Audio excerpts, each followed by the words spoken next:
Welcome, Joel.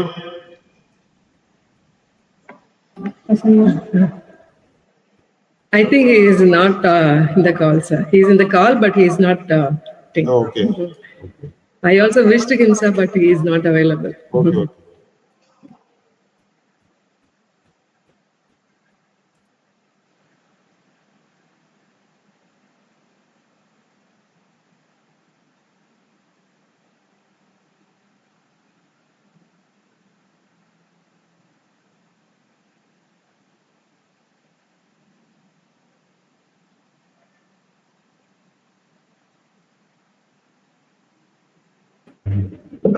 Sir, yes, sir. After starting, sometimes later, sometimes வந்து நம்ம Google Meetல யாரும் vacant இருந்ததுன்னா, okay, sir. So the link can be shared to public group. Okay. Okay, sir. Okay, sir. Sir, 11:30 sharp start பண்ணிட்டீங்களா sir? இது Google YouTube live stream பண்ணிட்டீங்களா? 11:25 திவ்யா பண்றேனாங்க sir. சரி, திவ்யா பண்றீங்களாப்பா? Yes, start with my Yes, sir, live stream ஆயிடுச்சு sir. Okay.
I think in YouTube more than 100 have joined. Yes, sir. As of now. Yes, sir. They'll be joining around or within 5 minutes, sir.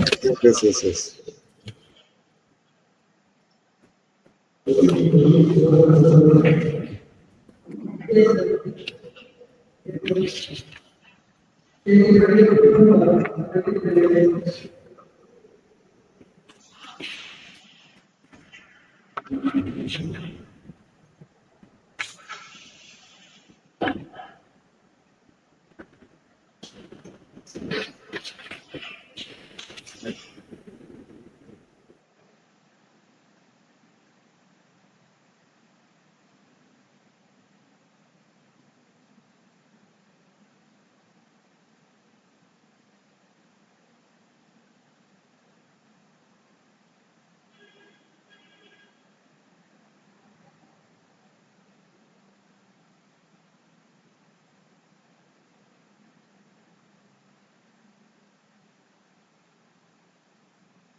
So can I start now?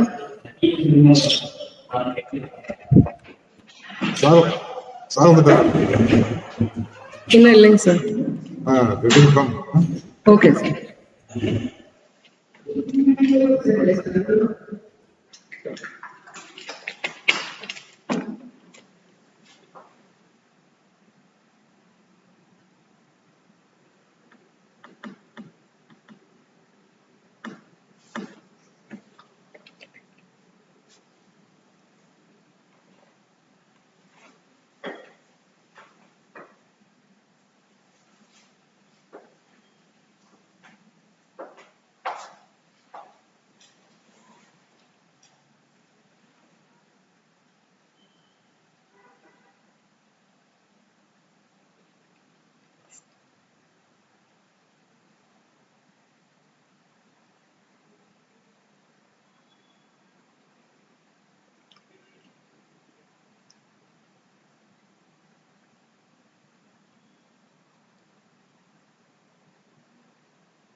Good morning and welcome you, sir.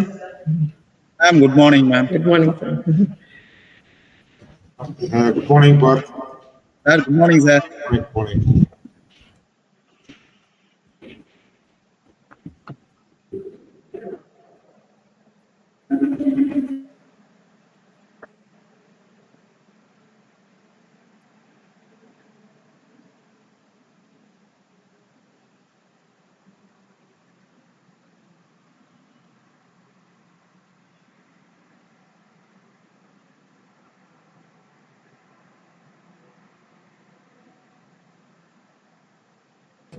Shall we start now?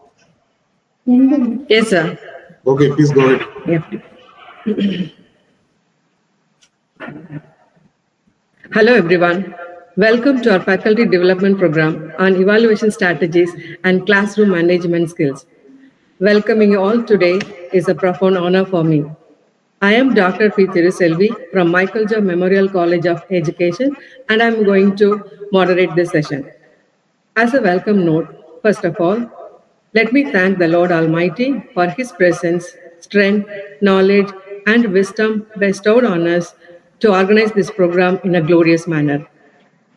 You are as welcome as the flowers in May, and we love you in the same whole day. With this quote, I extend my heartfelt welcome to our beloved chairperson, Dr. Mary Job, for her support and encouragement. Leaders instill in their people a hope for success and a belief in them. Positive leaders empower people to accomplish their dreams. I deem it a great honor to welcome our leader, Mr. T. Koshi, Vice President, Head of MJC Institutions, who always inspires us to fabricate our supreme work in the academic arena. Kindness is always fashionable and is always welcome. I would like to extend my hearty welcome to such a kind-hearted person, Mr. Babu Pivaru, Secretary, MJC Institutions. Leadership is the capacity to transform vision into reality. I extend cordial welcome to such a personality, Ms. Elizabeth T., Trustee and Head Operations, for her insights and visionary to elevate this institution into great heights. I extend a warm welcome to our CEO, Mr. Matthew V. Francis, who is always wholehearted to expand leadership qualities for the betterment of the institution. It is my immense pleasure to share cordial welcome to Mr. Pradeep Raj, Legal Director, MJC. It is not that we use technology, we live technology. At this special moment, my heartiest welcome goes to such a renowned person in the field of educational technology, Dr. M. Parthasarathy, our resource person for today's session. Great ambition and conquest without contribution has no significance. It is my privilege to extend a great welcome to such an eminent educationist who assures his contribution in each and every step of this institution's growth and development. He is none other than Dr. R. Ravi, Principal, Michael Jove College of Education. Welcome you, sir.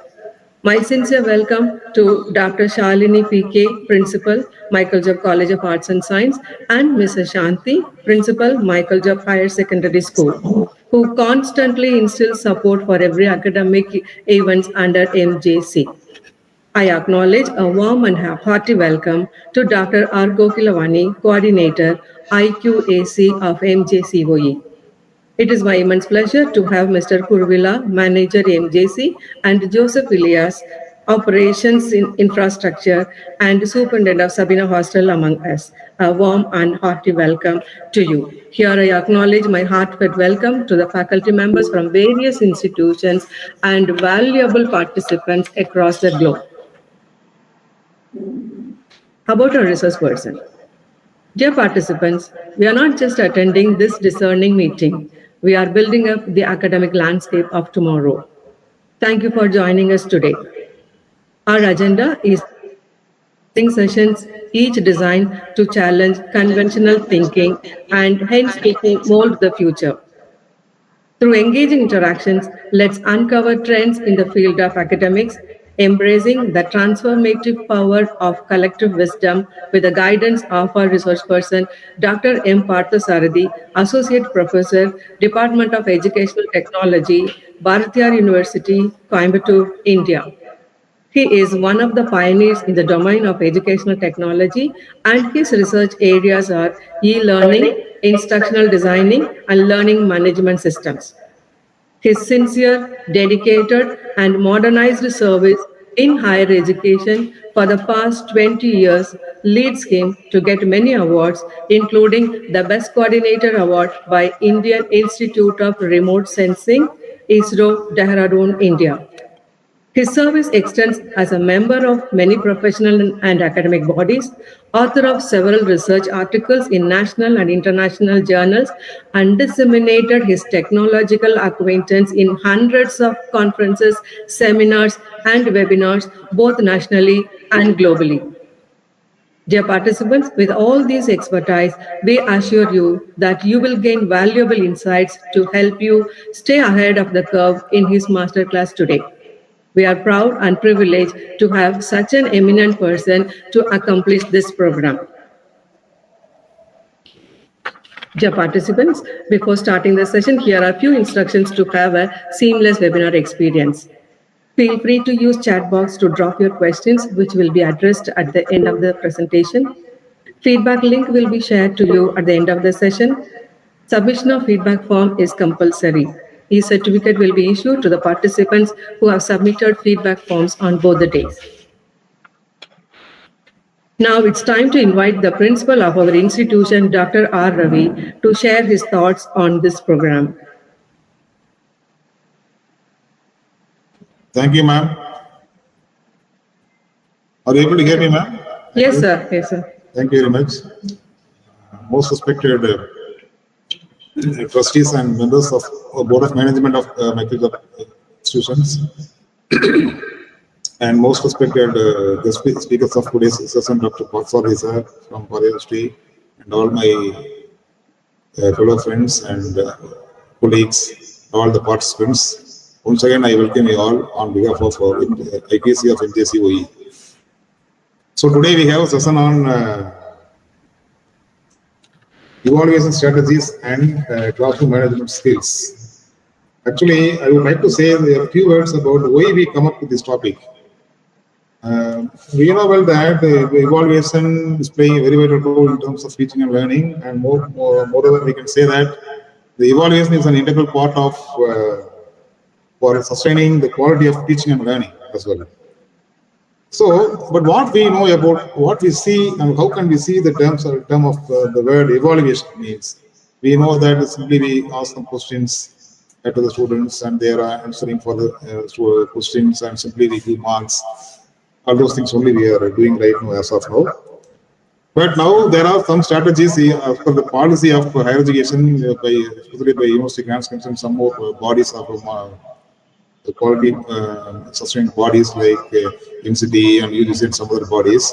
They are now demanding the higher education institution to adapt outcome-based education in higher education level. And the same thing is called as CBE, that is competency-based education in school education level.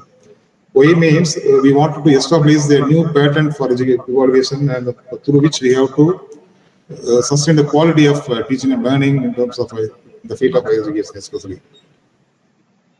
Even today I have seen an article in the Hindu paper today, and the University Grants Commission's director have given a good article that the micro level credentials are the topic of a new year for the coming years. So we wanted to give a good evaluation strategies to be adopted in our day-to-day classroom purposes. And another one is the classroom management. That is also the classroom management means simply we said that we wanted to control the students by threatening or somebody or some other ways like that. And we feel, but actually the classroom management skills is more than that. It is not directly control the students. By the way, we have to establish a new setup in the classrooms using the social and emotional aspects, okay, through which we have to monitor, through which we have to motivate the students in the classrooms. So the entire thing depends upon the teachers' hands only in the classes. So that we have come up these two areas to be connected together, evaluation strategies as well as classroom management skills. So for that we had a good such an eminent personality in the field of education technology as well as evaluation. Dr. M. Parsari sir, he is a very busiest person in the university cycle. But even though when we approached them, immediately he accepted for his program as a guest come resource person. So once again, I would like to welcome you, sir, Dr. Parsari, on behalf of our management and on behalf of our participants also. So I request all the participants to please listen his statement, his lecture and everything else. It will be, hopefully, definitely I'm saying that it will be a very big chance to us to get a good interaction with him also. Okay. And actually, I remember that I would like to point out one thing here. One of his projects, Dr. Parsari did one project during some years back about evaluation through online. Am I correct, Dr. Parsari, sir? Yes. So he has a good, wide and vast experience in the field of evaluation. So all my participants, please listen well, and thank you. Thank you all.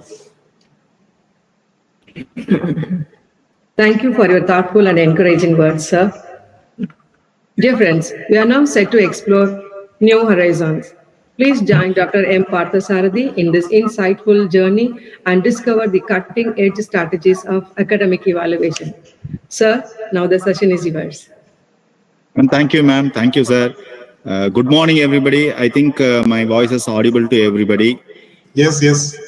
Yes, sir. Okay, thank you, sir. First of all, I would like to thank the college administration, the principal of the institution, and also the organizer of this event, and all faculty members for giving me this opportunity to share some of my thoughts on the evaluation strategies.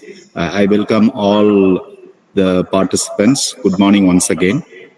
Now let me go to the presentation. I think already I have shared my screen. Hope my presentation is visible to everybody. Yes, we can see. Yes, sir. Yes, sir. Thank you, sir. Right.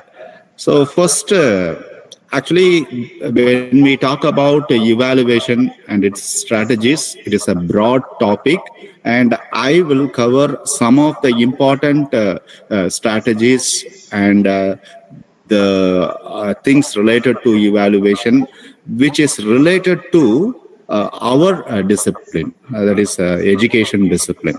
So in general, actually the evaluation is a common term. In general, evaluation is simply a systematic process that justifies the outcome. The outcome in the sense, the value of the outcome, or the importance of the outcome, or the quality of the outcome. So evaluation is a systematic process judging the quality, importance, or value of something, product, or anything. Here, we refer that something to our courses or our programs. So evaluation is a systematic process of judging the quality of the program, quality of the course. See, in general, evaluation is done in two parts. Okay, so the first part of the evaluation usually is done to evaluate the process in which we pass through to achieve something. So we evaluate whether the process through which we are going is correct or not. So that is one evaluation, one part of the evaluation. And the second part of the evaluation is evaluating the achievement. Okay, so achievement in the sense the product. See, for example, let us take a simple example of constructing a building. So when we want to construct a building, what we do, we first prepare a building plan and construct the building according to the building plan. So both construction, preparing the building plan and construction of the building are called as the process. Okay. And as far as the product is concerned, the completed building at last is called as a product. So here, usually, whenever we talk about a product or manufacturing and all, the process is defined by the design and development. So even in a software development, you see, when we want to develop a software, we first prepare the design. Design in the sense, the back-end design, front-end design, and what are all the other requirements for constructing that product. So all we do as in design process, and later we develop according to the design. So the software is developed according to the design. Okay, so how we did for the building. Building plan is prepared, then construction of the building. Okay, so like this, in general manufacturing or a production, we used to term the process in terms of design and development. Okay, but here, the same thing in education, the same thing is named in different names, different titles. So here, the building plan, what we do for the buildings is called as a curriculum here. So first of all, we design a curriculum.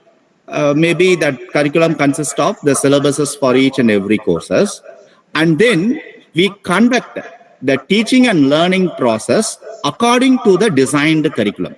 So what we talk today is the evaluation of this process, the evaluation of the teaching and learning process. Okay. So as far as the product is concerned, as I told you, it may be a product like a building or a software, But here in our education system, we talk about the product, the final product called the program. Okay.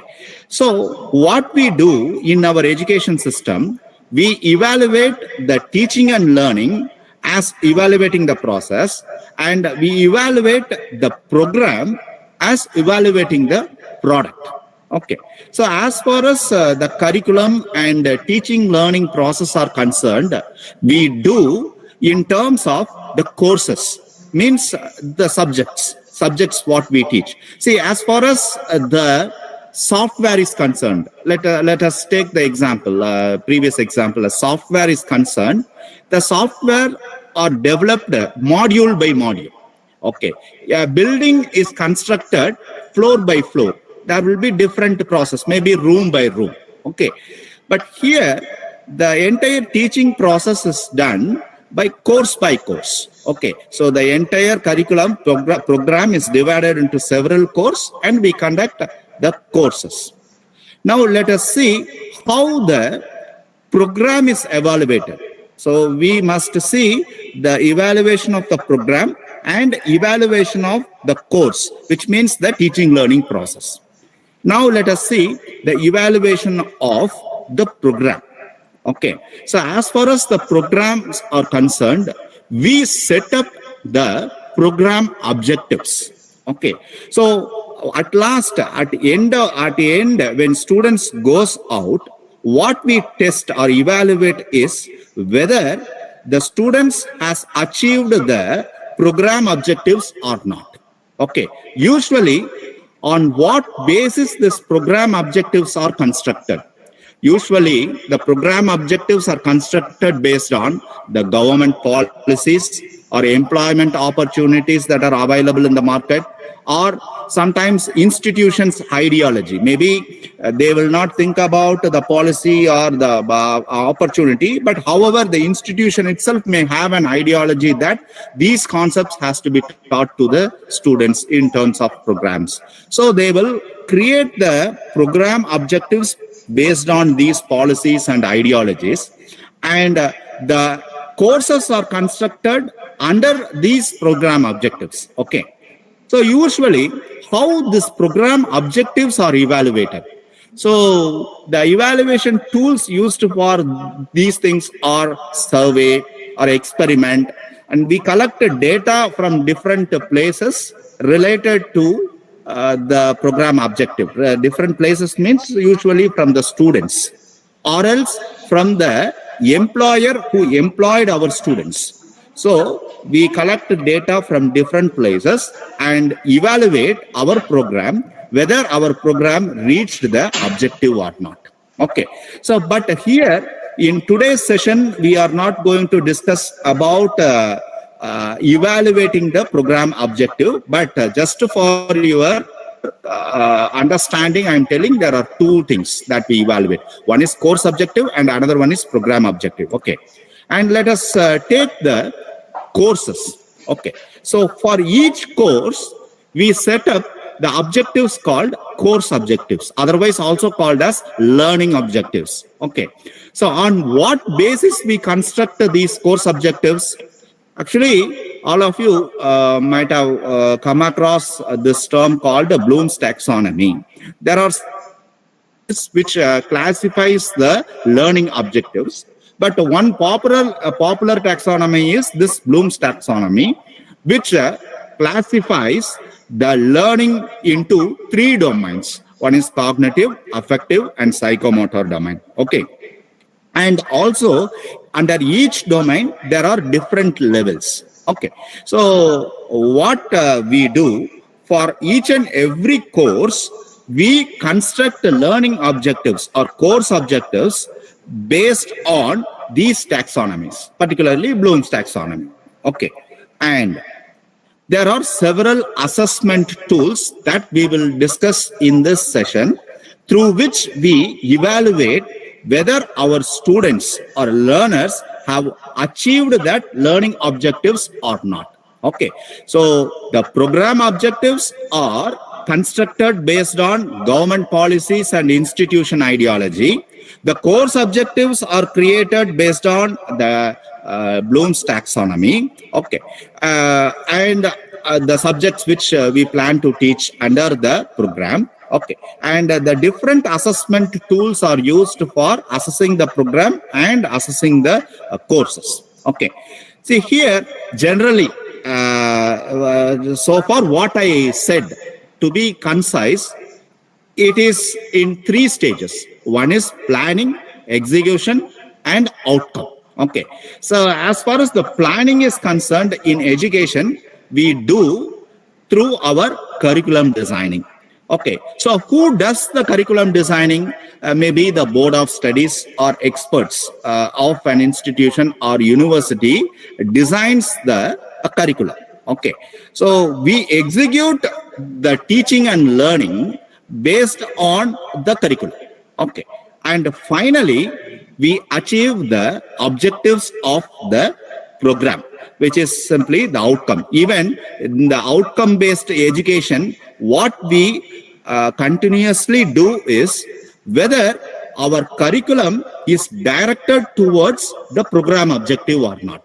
And during the teaching and learning, we often check or evaluate whether the course objectives or the students, what they learn, it is directed towards the program objective or not. This is what we used to test. Okay. But as far as the evaluation is concerned, the evaluation has to be done at the curriculum designing stage also. Okay. So who checks or evaluates the curriculum? The board of studies of the institution. Okay. And the second stage is teaching and learning. So the teaching and learning is evaluated. Okay. Through what? Certain assessment tools. That is what we will discuss in this session. And as I told already, the program is evaluated by collecting the data from the students or employers or even from the public about the opinion of the program, what we conduct. Okay. So now let us go to the assessment tools. Before assessment, discussing about assessment tools, we should know about the various assessment types. Okay. So actually we used to mix these assessment types and use in our day-to-day classroom activities. But we should know particularly what type of assessment types we are using and what should be used. Okay.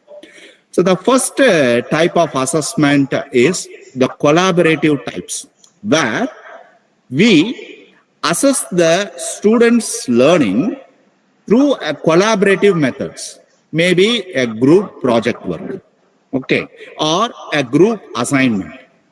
And there are individual assessment types where we conduct the learning, whether they learned or not, through the assessments like individual assignment or conducting individual tests.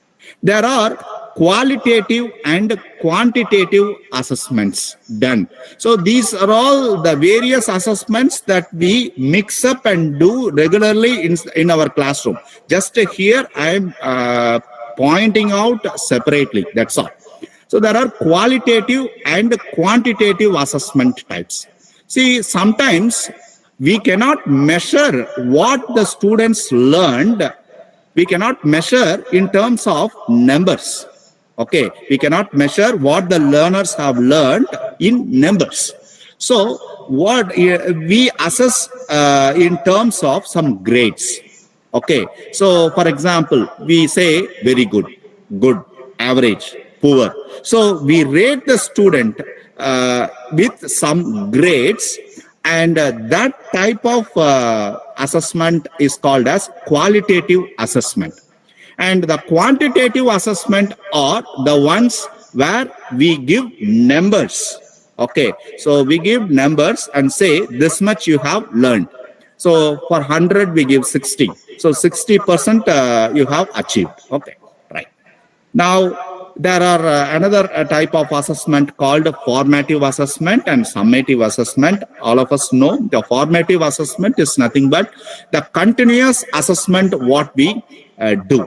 Okay, so continuously during the course, during the subject is taught, at the end of the first unit or a second unit, or at different end of different modules, we conduct the assessment, that is formative assessment.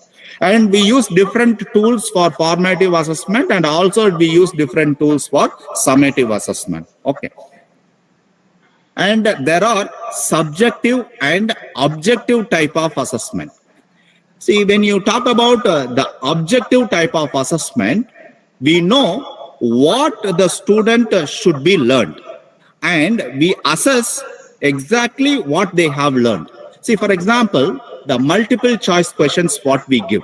Okay, so maybe select one type of multiple choice question. We give 4 choices. Students should select one choice out of it. So particularly we know that the students should have learned this one. Okay, and true or false. Okay, so in that type of objective questions, we know what the student would have learned, and we test that. So that is objective type. And there are subjective type. See, usually in objective type, we have prior keys. Okay, maybe we have the answer keys and all, and we check the answer given by the student with that keys. Okay, so we used to say it as rubric. Okay, so we used to check whether the answer provided by the student is according to that rubric. Okay, or keys. Okay, so that type of assessment is called as objective. And as far as this subjective assessment is concerned, we get the personal opinion or the judgment of the student on certain things. See, for example, when we teach in law, while teaching law, when we teach the new laws and old laws, maybe when we ask the students to compare the new law with the old law, different opinions would come from the students. Even you see, we are conducting this session through online, and online courses are becoming popular nowadays. And if we ask the teachers which is good, whether the online courses or face-to-face courses, we will get different opinions. Some teachers would say both can be mixed. Some teachers may say only face-to-face is good. Okay, but we cannot say which is the correct answer. So that is important thing. Okay, so in subjective, we will get different answers, but we cannot say which is correct answer. Maybe we can rank which is best and which is better and which is good. Okay, but we cannot say this is correct and this is wrong exactly. Okay? So when you take a essay type question, so many of us believe that the objective type assessment is always done through the true or false or multiple choice questions or fill in the blanks. Okay, so the objective type of even through essay type of question, we test the objective. Okay, even essay is an objective type of assessment only. Okay, that's what I would like to say. Okay, see, when you ask the students to list out what are all the articles provided in the recently amended law. So the student have to list the articles as it is said in that law. Okay, so they cannot change. Maybe they can write in their own words, but they cannot change the meaning of the law or the article, isn't it? So here, when we ask them to write the procedure to do this particular activity, so we cannot change the procedure. Okay, even for doing that activity, you may have 2 or 3 procedures, but all those 2 or 3 procedures are already known, already listed. So that is objective way of asking essay type questions. And when you ask the students about the opinion, or when you ask the students to justify, to compare the new law with the old law, then that becomes a subjective. as we ask the teachers whether the online courses is effective or not. Okay, so like that, it is becomes subjective or objective. And the next type of assessment is self-referenced assessment, criterion referenced, and norm-referenced assessment. Usually in our classes, we use this criterion referenced assessment, but there are other types. Actually, the formative assessment which we saw earlier, the continuous assessment, usually done with this self-referenced manner only. What is self-referenced assessment? First of all, making the learners to assess themselves or compare themselves with the previous learning. See, in the first formative assessment, they would have obtained certain marks. And during the second formative assessment, they would have gained certain marks. So the student themselves will compare the score, the present score with the previous score, what they got. So that is self-referenced assessment. Okay. So usually that is linked with the formative assessment. Whereas in criterion referenced assessment, we fix a certain maximum mark, a pass mark, that is minimum mark, and the lowest mark.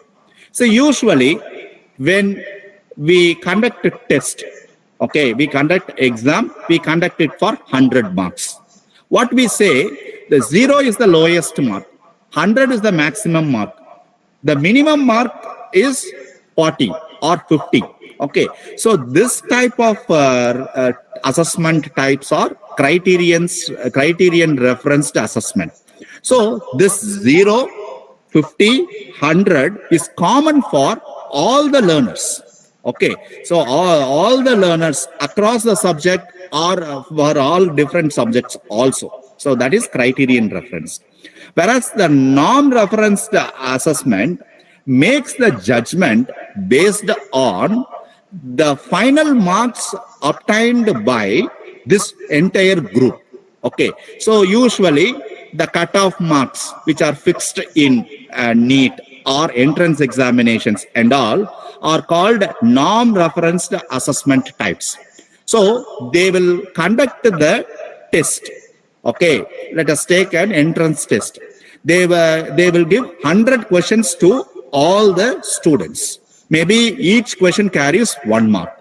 Okay, and finally they will set the maximum mark based on the maximum mark obtained by one student or many students, okay, among the group. And the lowest mark is set based on the lowest mark obtained in that group. Okay, so the pass mark also will be set according to the seats availability. Okay, so this is called as norm referenced test. Okay, and we also conduct norm referenced examinations in our classes. For example, when we give a project work, okay, we give a title and we ask the students to work on the title. And when the final phase comes, we ask the students to present and we compare the students within that group only. So we will tell which student have presented well and which student didn't perform well. So that type of assessment is norm referenced assessment. And also we should differentiate the assessment based on the formal assessment and also alternative assessment. The formal assessment, what we practice in our classes are the assignment, seminar, or practical examinations, or the test, the final written examination, and all are called as formal assessment. Alternative assessments are maybe special project work or even open book examination. So these are all the alternative assessment types. Okay, so but rarely we implement these alternative assessment types inside our classrooms, but we should also practice these assessment types.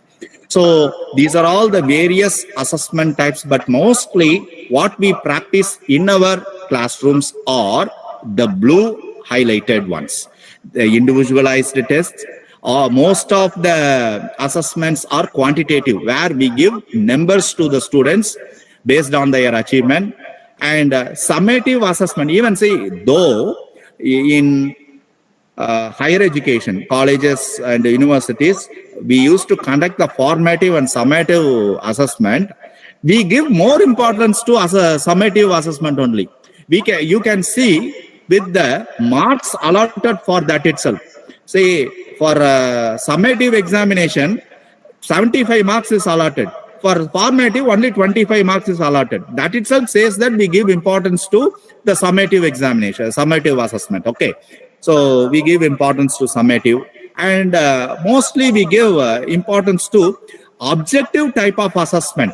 So you may think that in summative examination, where we conduct exam for 100 marks, the objective type of questions are asked only for 10 marks. And the rest of 90 marks is provided for the descriptive type questions only. You may ask me like that. Okay. But when you see the type of questions asked in that descriptive essay type, already I told you, the essay type can be both of objective as well as subjective. Okay. So the subjective questions will be at the higher order levels. Higher order levels means, now I would like to recall the cognitive domain Bloom's taxonomy, where there are 6 levels. What are they? Remembering, understanding, applying, analyzing, justifying, and creating. Okay. So when you ask the students to analyze certain things, 2 or 3 things, and come up with a conclusion, or else when you ask the students to justify by comparing one and another. Okay. So there are 2 models. For example, let us take an instructional design model. There are different models. One model is called as ADDIE model, analysis, design, development, implementation, evaluation. And another one is called as SAM model. Okay. So when you compare these 2 models, so this is used in certain places, this is used in certain places. Okay. But you cannot tell this is always best, this is always strong. Okay. So this is suitable for certain places, this is suitable for certain places. When you ask the students to compare one model with another model, this becomes subjective. Okay. When you ask the students to justify which model is suitable for this particular situation, this is subjective.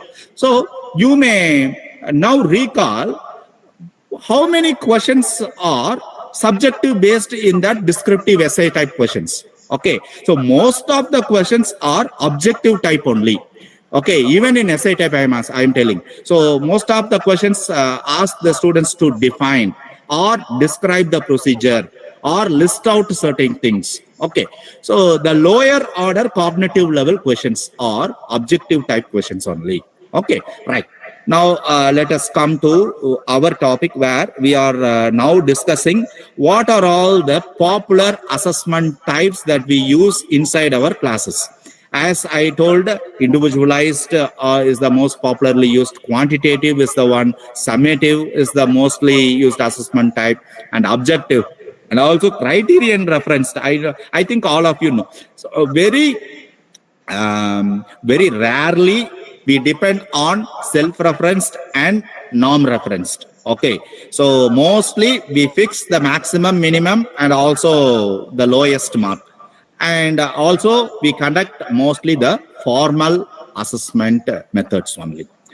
So what I'm going to discuss further in the session is the formal, the objective and subjective type, and summative, quantitative, and individualized assessment tools. Okay, so which we normally use in our classes. What are they? The assignment. And as far as the lab work is concerned, that is practical. We make the students to perform and we observe the student, what they do. And the project work, seminar, test, discussion are the different assessment tools that we usually do or practice in our classes. Okay. So later in the session, I will also show you how we can digitally, in the present digital environment, we can implement these things. But now let us take the test assessment tool, because mostly we depend on this only. Okay, so what we are going to see is what are all the different formal assessment test questions. Okay, and how to frame those questions. That is what we are going to see. Before that, why we give importance to formal test. So earlier when I was telling you that we give importance to formal rather than alternative, or we give importance to individualized assessment type rather than the collaborative type. So why we give importance to formal or individualized is because of three reasons. The one reason is related to the learner, and the second reason is related to the teacher, and the third reason is related to the public. Okay, so first let us see why we conduct a formal test because of learners. So first of all, we want to motivate the learners to learn further, maybe to perform more better in the other subjects or in future. Okay, so for that purpose, we need quantitatively measure the achievement of the learner and to inform the learner. Okay, so that's why to motivate, emphasize what is important and thereby motivate learners to focus on the learning, we conduct a formal test. And moreover, make the learner to measure the progress themselves. We said in self-referenced and formative assessment. So we make the learners to measure their progress themselves so that they can learn better in future. Okay, so these are the things that are related to learners, why we conduct formal tests. The second thing also related to teacher. Okay, so the teacher also monitors the students and they will modify their teaching according to the learner's progress. Okay, so for this purpose. And the third one I said was why we conduct formal tests is because of public. So the teacher at the end of the program, the teacher may also know the students have learned. The learner themselves would have come to a conclusion that they have learned better, or they might have kept one reference. Okay, so the percentage level that they have learned so much. How the public or the employer would come to know whether these students have learned or not? That is through the certificate. Okay, so in order to certify the learner, we should conduct a formal test. Okay, so otherwise we cannot give a certificate. And also we cannot compare one learner with another learner, isn't it? So that's the reason why we conduct formal tests. And now let us take the popular formal test questions that we use for assessment. True or false, fill in the blanks, pick one. Actually, all the multiple choice questions that are raised in our question papers are only pick one kind of multiple choice question. But nowadays, because of the online evaluation systems have emerged, we also use pick multiple type of multiple choice questions. Okay, say the students who participate in the online tests that are conducted through the national educational testing institutions. Okay, maybe who participate in NEET or who participate in the online test of SWAYAM courses and all know that some of the question falls under this category also. Okay, so if we implement the online testing strategies, we should also use this multiple choice, pick multiple, right? Matching, composition, essay, or descriptive. So now, let us see the true or false. When the true or false is used, when we want the learner to choose one from the two alternative. Always when we raise the true or false question, we only think about two choices. One is true, false, or yes, no. But we should also know that we can also raise the question where the two alternatives can be different from true or false or yes or no. Okay, so questions need not have yes or no or true or false answers. Even we can also give graphical alternatives for the two options. Okay, see in the bottom I've given examples. The first one is coral is a or an. The choices, two choices, animal or plant, only two choices available. So we cannot write a true or false question when there are more than two alternatives. Okay, so that's important. And the third example at the right hand side bottom is the wrong question. See, actually the Earth's atmosphere contains nitrogen, carbon dioxide, even there are more gases. There is, we cannot choose true or false as a question type for this type of question, where there are more gases. Okay, and also the atmosphere contains both. There is also a nitrogen, and carbon dioxide is also exists at a minimum level. So this is a wrong question that we should not ask. Right.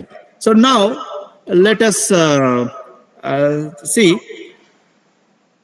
how or why we should choose true or false question. In a question paper, the teachers used to give least importance to true or false. Do you know why? Because they think it gives more guessing option for the students.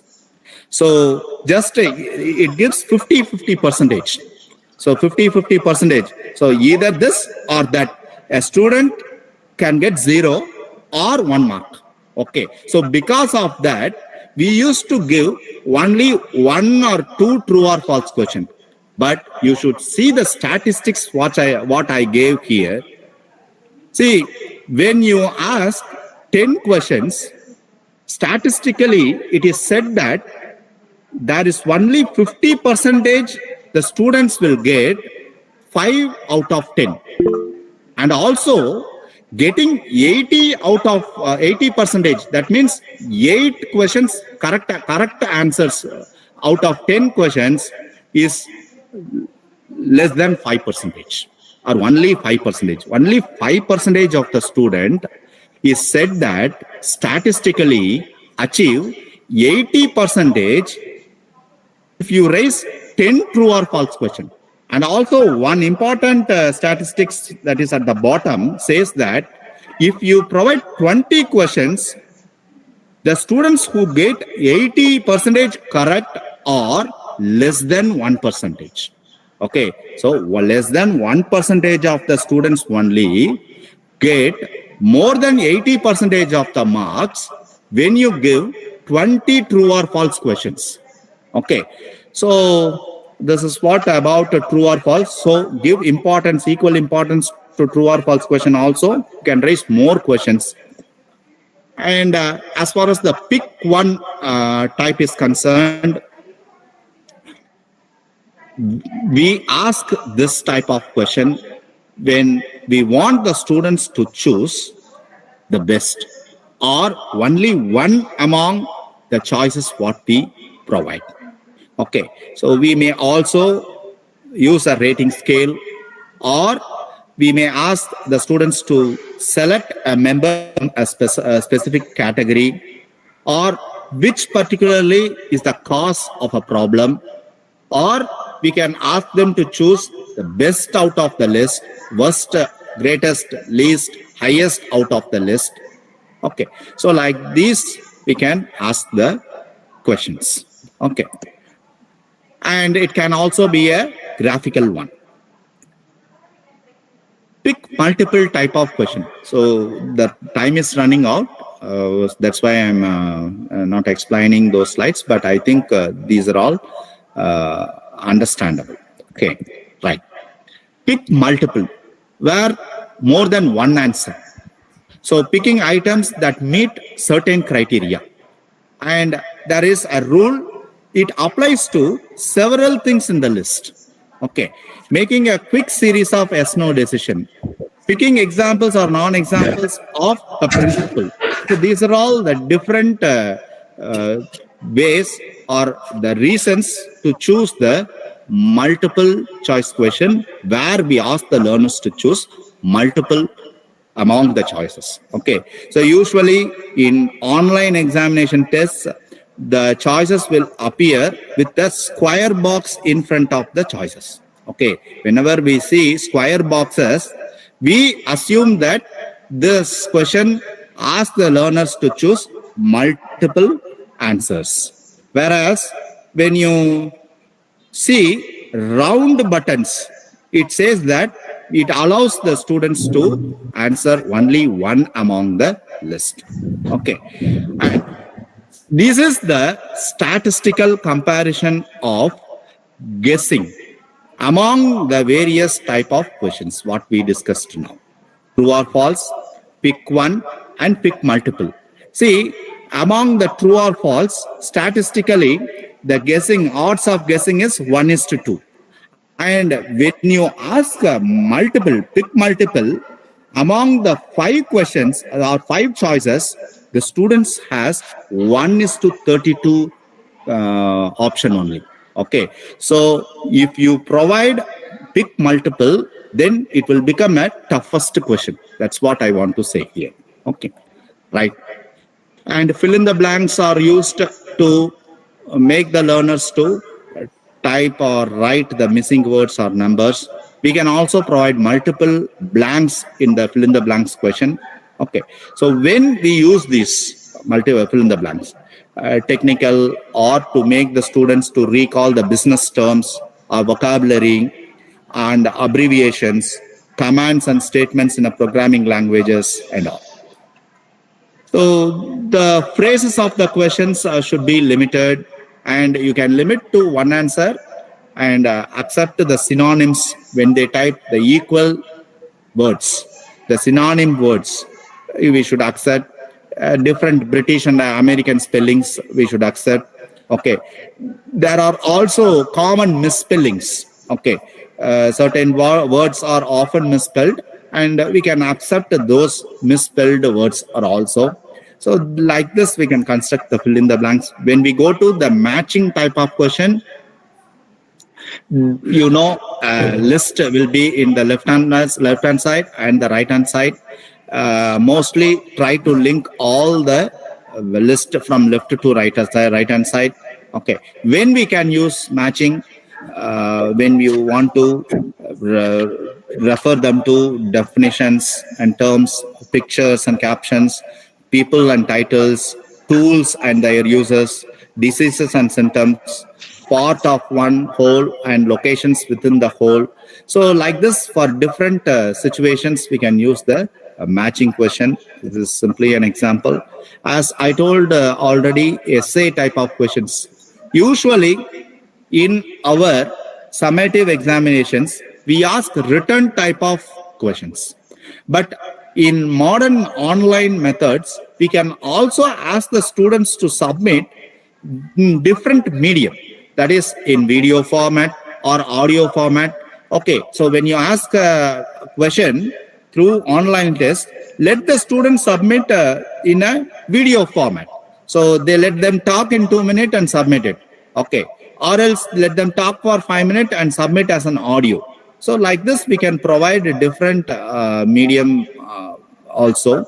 Okay, so when this is asked, when you want to evaluate the complex knowledge, higher order skills usually, but as I told, the essay questions are both subjective as well as the objective, and the scoring is done based on the characteristics of the answer, length, format of the answer, items it must include. So we provide a keys. Okay, so it is called as otherwise rubrics.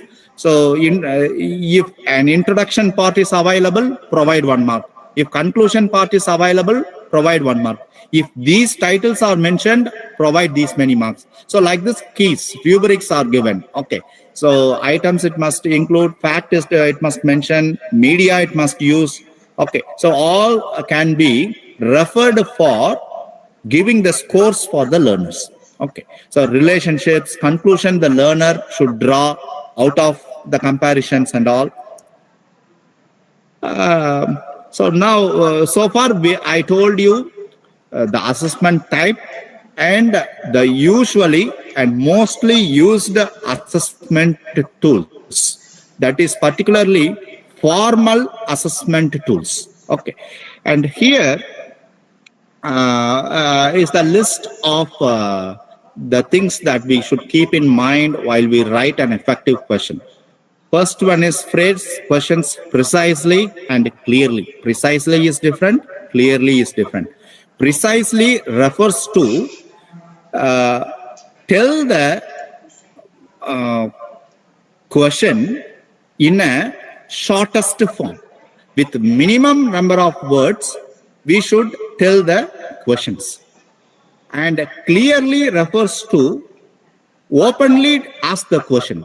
We should not hide certain things from that question.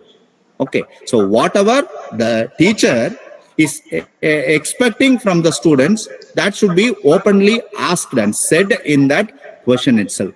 That's what precisely and clearly. And whereas ambiguity is concerned, the third point is removing ambiguity. So we should not confuse the students. Okay, so we may give a very complex, lengthy question in which the student may get confused what the teacher is expecting. So that is ambiguity.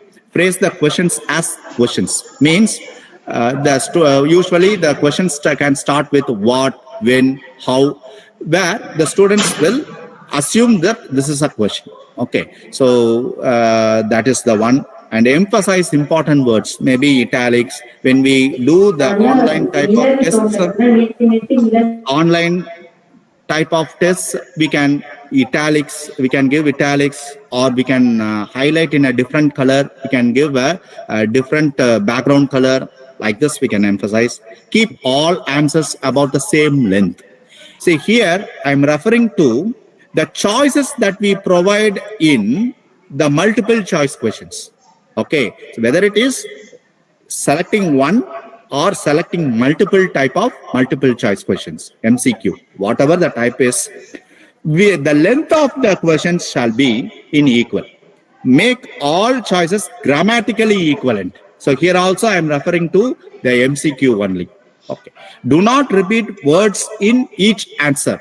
Sometimes we repeat the same word. Maybe the starting word will be same in all choices.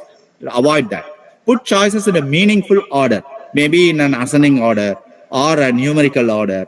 Okay. Do not give away the answer. Maybe sometimes the answer might have given up in the previously asked question or inside the question itself in different choices. Don't do that. Vary the pattern. Avoid tricky question. Tricky question is hiding certain things from the students, which will make the question very difficult. Set the right passing score. Sometimes we may ask a question, but the score provided for that question will not be the right one. See, we may ask a simple question and we will give more mark.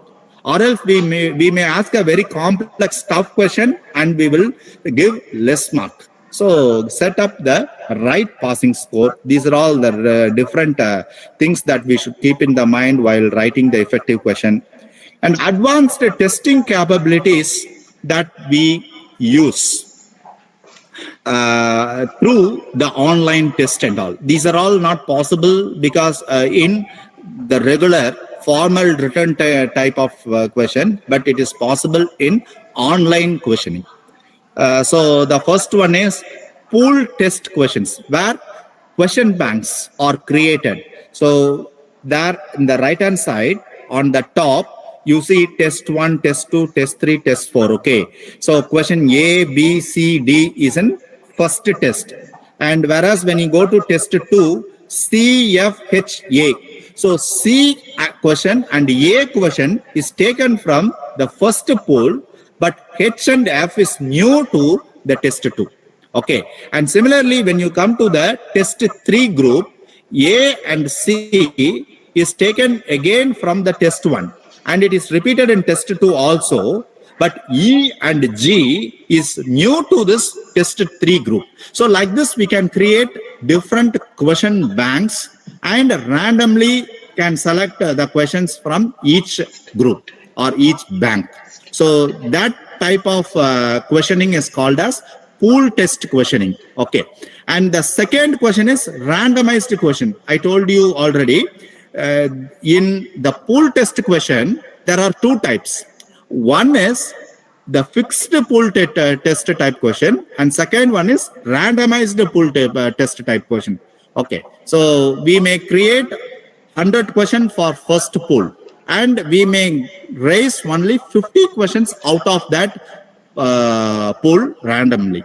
So that is randomized question. Shuffle answers. See at the bottom right hand side, the example shown says the same question, but the choices are ordered differently in each question. So that is shuffling answer. So these are all possible in online question. Okay. So I will show you how we can do this. And the important thing we should keep in the mind is about the pre-test. So when the learning starts at the beginning, the teachers can conduct a pre-test, and based on that, they can divert the learners to learn the topics. So this is not possible in the day-to-day regular face-to-face classes, but it is possible in online learning, okay, or else also in the blended learning. So based on the pre-test scores, what they attain, we can divert to the respective modules. Okay. So that is also possible, just for the information I am telling. And already I told you about alternate tests, isn't it? So open book test, performance test requiring completion of actual work like small special project work and all. Self-graded tests where we give question, let the student decide themselves how much they score. Okay. Tests taken by teams. So usually when we take the objective type of written tests and all, individual, we provide it to individual students only. We can also give it to group of students. That is an alternative test. Okay. So this is about the test, and I would like to also show you the things how we can implement in the online. Okay. So how we can conduct the online tests. So here in our institution, we are using a learning management system, and I will show you how we can implement through that learning management system. Okay. So actually we use a Moodle learning management system in our institution. Okay. So let me log in.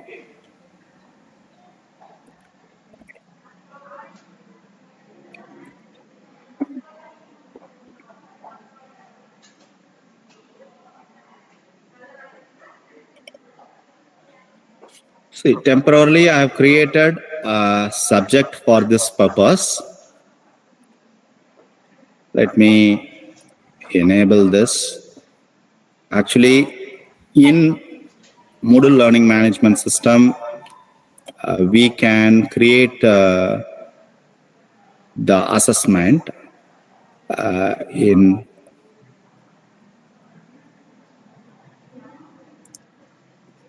different ways.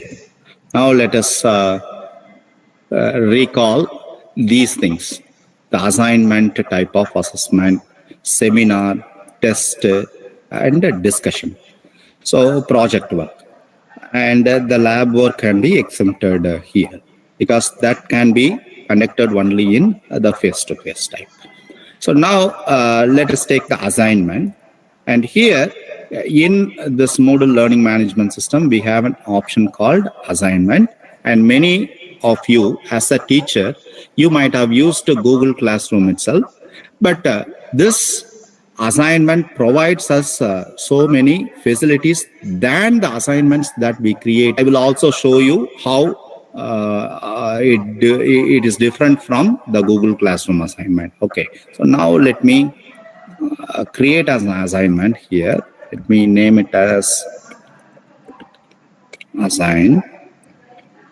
Okay. And these are all the places for giving the description about assignment or to provide a model assignment to the student. And this is same as Google Class would start and when the assignment would end. So after this, the student cannot submit the assignment. And here there are two options where the student can submit the assignment, type the assignment straight away on the page that appears on the screen. And also it provides the students to submit video-based assignment. Okay, video-based assignment means don't think that student have to record the video somewhere else through a video camera or a mobile phone, and that file is uploaded here. That is also possible through the file submission option. But here, straight away, the student can enable the camera and record the video and submit. So that type of option is also available.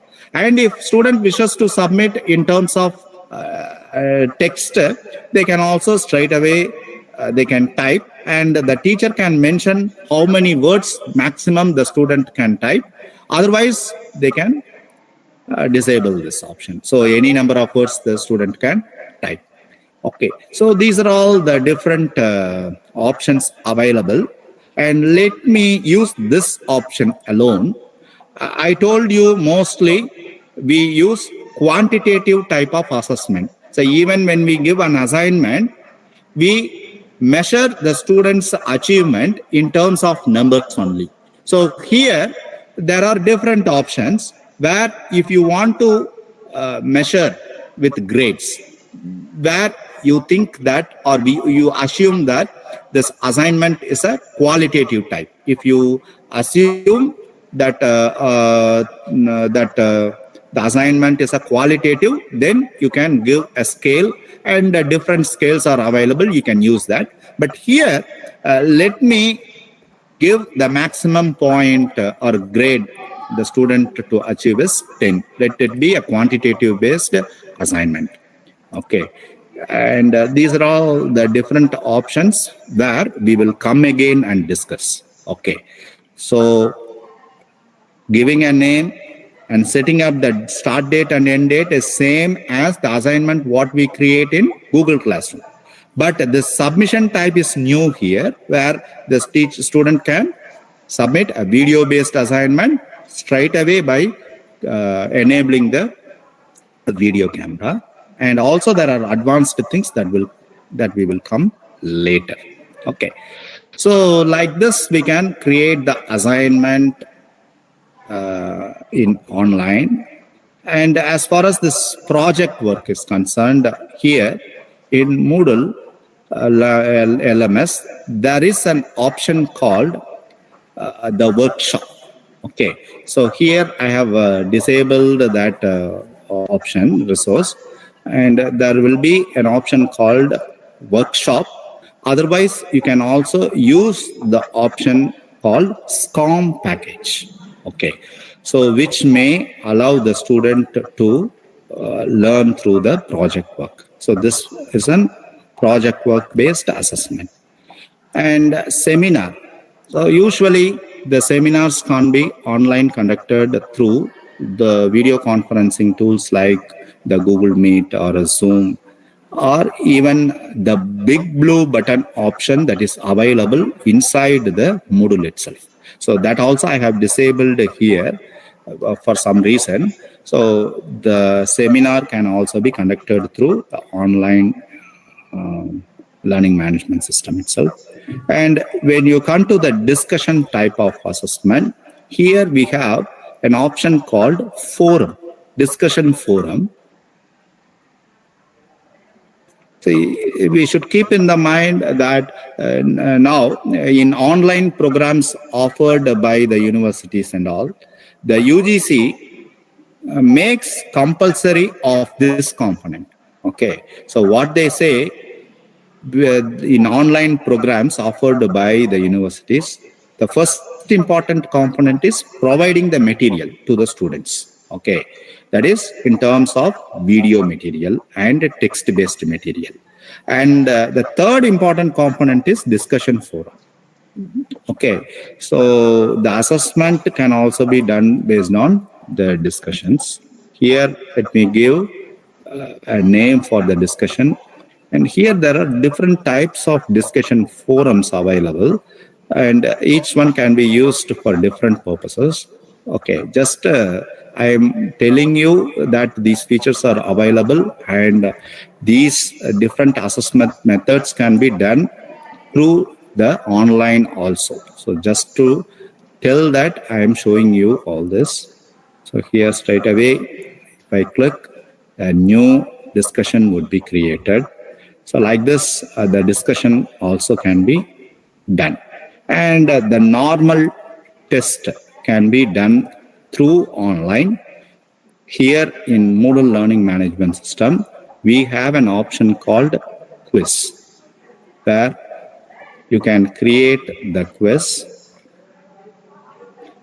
and there are several options available, and this is a very extensive one.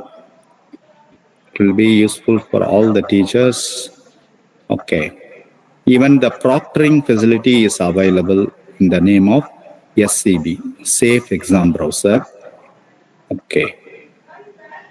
So here at the beginning, you can set the skeleton. Skeleton means how the quiz should behave. When the student can start the quiz, when they can end the quiz. Okay. So when they end the quiz or when the time is run out, okay, if you enable this, you can set up the time limit, 60 minutes for participating in the quiz. And when the time is run out, what the student has to do and how the system has to behave. So all that you can select here. Okay. And also there are different types of quiz options available. See, this adaptive mode or immediate feedback mode can be used for self-assessment. So in assessment method, we saw self-referenced assessment. Okay. So for this purpose, you can use the adaptive mode or immediate feedback mode. And when you want to conduct the formal assessment through this test, you can use the deferred feedback option. Okay. Here, if you click on the save and return to course, it will create the outline for the quiz. So far, we didn't add the questions. So if you click on the Q1 again, you can add the questions. Click on the add, click on new. See, there are different options available, like what we discussed here, true or false, matching, short answer, okay, which is a fill in the blanks, and multiple choice question, and even essay type question is available here, essay type question. Okay, so if, let me show you this multiple choice question first. Click on add, type the questions.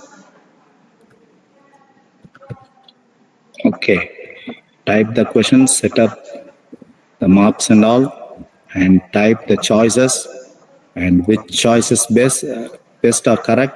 For that choice, you can give mark as 100, and finally click on save changes. Okay, so here that question is added. Let me show you how to add the essay type of question. See, when you add an essay type of question, okay,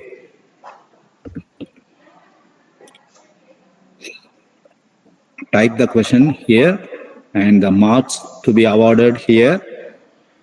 And here you can set up how the student can respond to this essay question. Okay, so here there are options like this. See, it is HTML editor, a box will be shown where the student can type. And when you go to no online test, which means the student have to upload the file.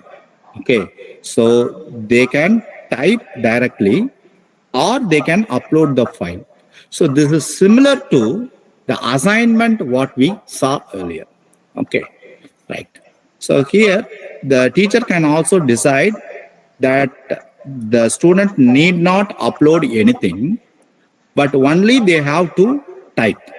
Even here, see, here are different options where it will allow the learners to record the video and submit, record the audio and submit, or even if they have a separate video file or audio file, that they can submit. See, simply if the student clicks on this place, it will ask this button. If the student clicks on start recording, automatically it will start recording. Okay. So after speaking, just the student can attach the recording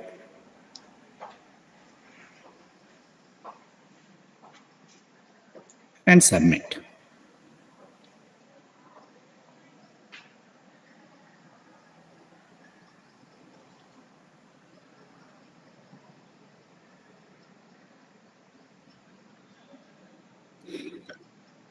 Right. So like this, they can, it is recorded in a HD version. So that's why the resolution is very high and the video is bigger. And in addition to this video, they can also type, they can also import the images. So like this, the essay type question answers can be of all the multimedia type. Okay. So that's what I would like to say. So let me delete this.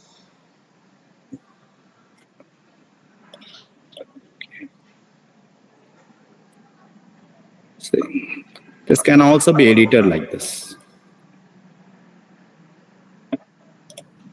Okay, so I want to delete everything. So like this, you can raise the question for essay type. Okay, so how many lines of box should appear? Okay, and the minimum and maximum words and all. Allow attachment is set to no. Save changes. Okay. And also, as I told, the pool question bank can be created here through this option called question bank. Okay. So here, if you click on categories, can create various category and category like Q1, Q2, Q3 or Unit 1, Unit 2, Unit 3. And under each unit, you can create several questions and randomly bring in, or you can also select purposely. Okay, so let me go back to the question. Okay, like this, you can create the question bank and add the questions. And also, there was an option when you create the quiz, which asked for shuffling the answers. So that is automatically available in the first setting itself. Okay. So now we have created the quiz. And if you go to step 1, see the quiz will be available to the student. And moreover, see, you can also link one assessment with another assessment in online. See, for example, in the day-to-day class, you may say the students who submitted the assignment only can participate in the test. See, for submitting the assignment, you will give 2 or 3 days, and you may also give grace period. After 7 days only, you will confirm who can participate in the test. Okay, so the students who submitted the assignment can participate in the test. See, here it can be done automatically, so that the students who complete quickly, who submitted the assignment quickly, they can immediately participate in the test immediately. Okay. See, let me show you how that can be done. Okay. See, for example, say, let me go back to the settings page of the assignment. Okay. If you go to the settings page, we have set the maximum grade for this is 10, isn't it? Assume that 5 marks is set as pass mark for the assignment. Okay. In addition to that, here in common module setting, See, these features are all not available in the ordinary learning management systems, okay, like Google Classroom. Here, in activity completion, you can mention when this activity is set to complete. Show activity as complete when conditions are met. When conditions are met, okay. So what are the conditions? See, the first condition is student must view this activity to complete it. No, the student must receive a grade to complete this activity. See, let me select this one, which means whether they receive 1 mark or 5 mark, whatever it is, it will allow the students to participate in that next activity. Okay. Otherwise, if you select this one, see, you should select this one to make this also to be selected. Student must receive a passing grade to complete this activity. Okay. So only it will allow them to participate in the next activity if they receive pass mark. Otherwise, if you deselect these two and if you select this one, student must submit this activity to complete it. Whether they receive 0 mark or 1 mark doesn't matter. Immediately, if they submit, they become eligible for participating in the quiz. Now, what I'm going to do is selecting this option where the student must student must receive a passing grade. Okay, so now let me save and return. Now let me go to the quiz option. So what my intention is, only the student who passed in the assignment can participate in the quiz. Now let us go to the edit settings here and go to the restrict access option and click on add restriction and click on activity completion. So those who have completed the assignment activity only can participate in this quiz. So let me click on activity completion. Which activity I'm referring to? There are several activity I have already created, isn't it? So now I'm referring to assign 1. So the students who receive complete and receive pass grade of that assignment only can participate in the quiz. Let me save and return to the course. Now we have created. Okay, so you will also see the options mentioned here on the right hand side and bottom.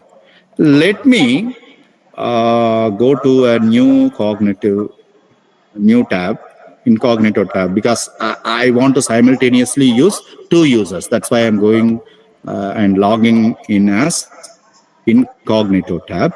So let me log in as a student.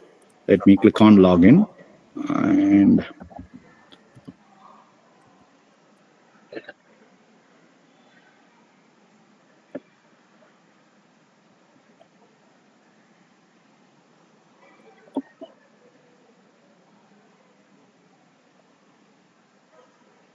see, the students this particular student can participate in assignment, but they cannot enter into quiz.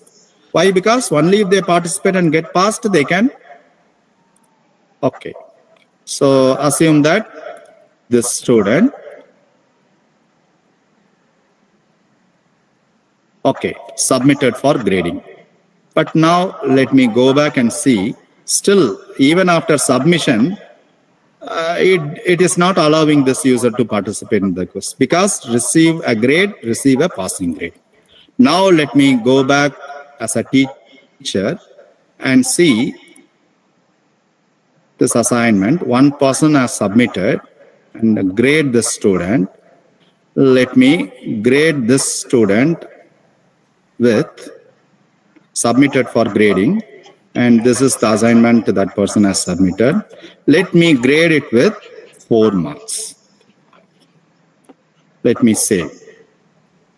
Okay. Go to the main page. So I have awarded the marks. Now let me go back to this student and check. See, have received a grade, but didn't receive a pass grade. So still it will not allow the student to participate in the quiz. Now, let me go back to this assignment and modify the mark for the student. Let me give 5 minutes. Okay, because the pass mark was set as 5, isn't it? So now let me go to the main page and also go to this place and refresh. See, now the passing mark has come and now it allows the student to participate in the quiz. Okay. So this is enough, I think so. Just let me recall what we discussed so far in this session. Just I told you what is evaluation, and I told you the different assessment techniques that we use, assessment tools that we use, and how that tools can be implemented through the online feature, which is called as learning management system. So that's what we have discussed, and I thank you all for the patient participation. And now, if there is any queries, I will take the queries. Thank you. Thank you, Dr. Parth. Very nice presentation. Thank you, sir. Excellent information also. Actually, we have given the perspective of the evaluation also. It's really good.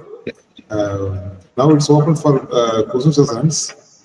Dear participants, please come up with your questions. We can answer to your questions. Tirusali madam, is there any questions from the participant side? From YouTube, it is not there, sir. Okay. So those who are joined through Google Meet can ask questions now. Okay. You please come up with your feedback also.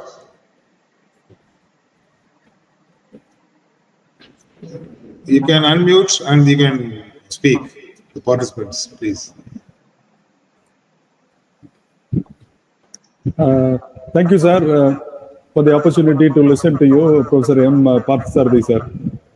Sir, good morning, sir. Good afternoon, sir. Yes, sir. Good afternoon, sir. I am so happy to listen to you after a long time, sir. There was a torrential of information provided by you, sir. Thank you so much, sir. Thank you, sir. One small clarification, sir. Since you are from the educational technology, sir, please throw some light on the recent addition, linear on-the-fly model of testing, loft model. If you are familiar with it, please throw some light on it, sir, because you speak about the technology and the effective use of technology in assessment. So you may be using that or you may be aware of it, sir. So now we started talking about it. Please throw some light on linear on-the-fly model of testing. Thank you so much, sir. If you know that, please. Yeah, please, sure. So as far as my knowledge is concerned, this linear on-the-fly model, see, for example, this is used as a part of the instructional packages. See, for example, if a student is watching a video, say if the video length is, for example, 15 minutes, at the end of 5th minute, some questions will be asked to the students. And immediately after answering properly, it will allow, it can be said anyway. If the setup is such a way that only if they pass or answer correctly, they can pass to the second part of the video. Okay. Otherwise, we can also make them to watch the same part of the video again. So the first 5 minutes of the video. So if they answer properly, it will go to the next part of the video. So again, after the 5th minute, that is 10th minute, we will post some question. Then it will allow them to go to the next. So till again, after 15th minute, we will ask certain question. So only if they answer properly, it will allow them to watch the next video, or else it will allow them to participate in an assignment or a quiz or a test and all. So this is the type of linear on-the-fly model. But actually, this is not new, in instructional materials preparation. we used to practice this for practice in our practical classes and all for our students. And this is a very older method only. So in older method, this was in a paper based. Okay, even you can see this one in a different model in the IGNO SIM materials, self-instructional materials, where they used to present some topic, and in between they used to ask the questions related to the previous topic. So it is assumed, the intention is they should answer, the learner should answer the question and then move on to the next part of the presentation content. Thank you, sir, for the clarity. Thank you very much. Oh, Thank you. okay, sir. Thank you so much. Yes. I thank the organizers also for the well-planned event. Thank you, sir. Thank you, sir. Thank you, Dr. Tamil. Thank you. Any other participants to ask questions or to share feedback?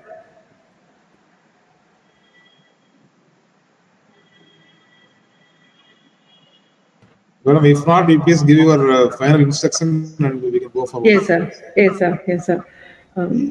Thank you very much, sir, our resource person, for your clear and elaborate insights and perspectives on evaluation strategies. They are truly valuable, and we were all thoroughly engaged by your presentation. Thank you very much, sir, once again. Be Thank you. thankful for what you have. You will end up having more. Now, I call Dr. R. Gokilavani, Professor, Michael Jeffs College of Education, to share a note of gratitude.